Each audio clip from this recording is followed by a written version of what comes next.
With us today is plastic surgeon Dr. Mark Mitchell-Jones.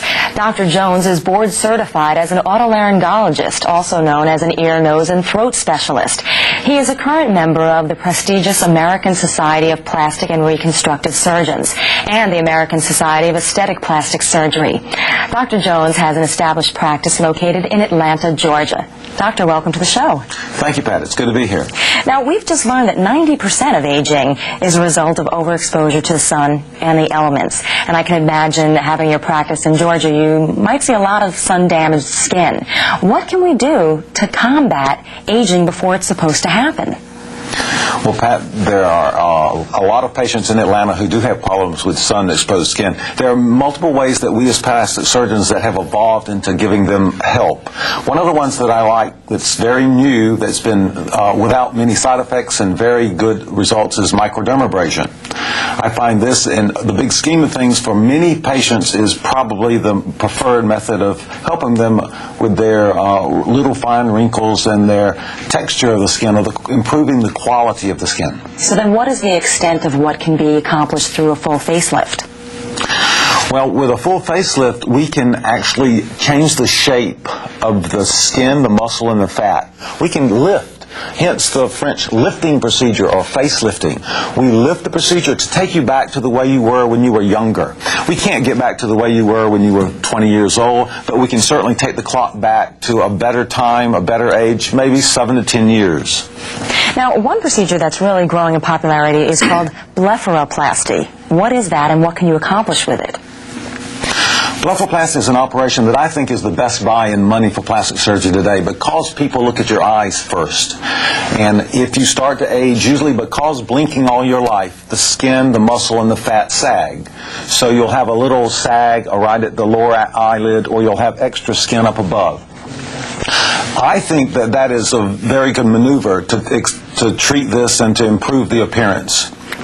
Charlotte Woodman has had a full facelift performed and is here to share her experience with us. It's nice to have you here, Charlotte. Thank you, Pat. So what were your reasons for wanting a full facelift? I had the problem primarily with saggy eyes, and puffy eyes is what I would refer them to, and someone had brought to my attention while we were in the midst of discussion that, oh, you have saggy eyelids. Well, that just made me cringe, made me upset, and made me realize just what was happening in my life at the time of aging, the process. So I went through research and saw what I could do, or inquired what I could do, and talked to some people who had it done, and the results of what they had done, how it looked on them.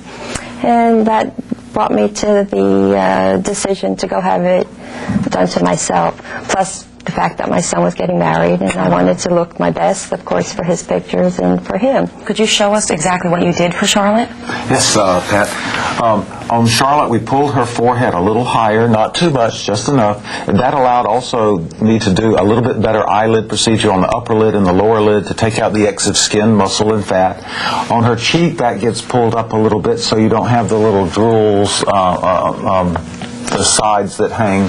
And then in the neck, where we're starting to see the little muscle bands and the neck muscle relax, the folds, we could pull that tight so that she has a much better neckline as well. In your opinion, why would you say that it seems that people are getting these facial procedures done at younger ages than even was the norm 10 years ago? Several reasons, Pat. One is we found that generally people are better off, as from a physiological or a science point of view. We can do a better job if we do it early than late. It's like a car engine. If you have an engine that you keep up and keep it in tip-top shape, it will last longer. But if you let one part degenerate, it's going to affect the other parts, so you get 4 parts degenerating in the car engine. Well, the same with the face and the skin.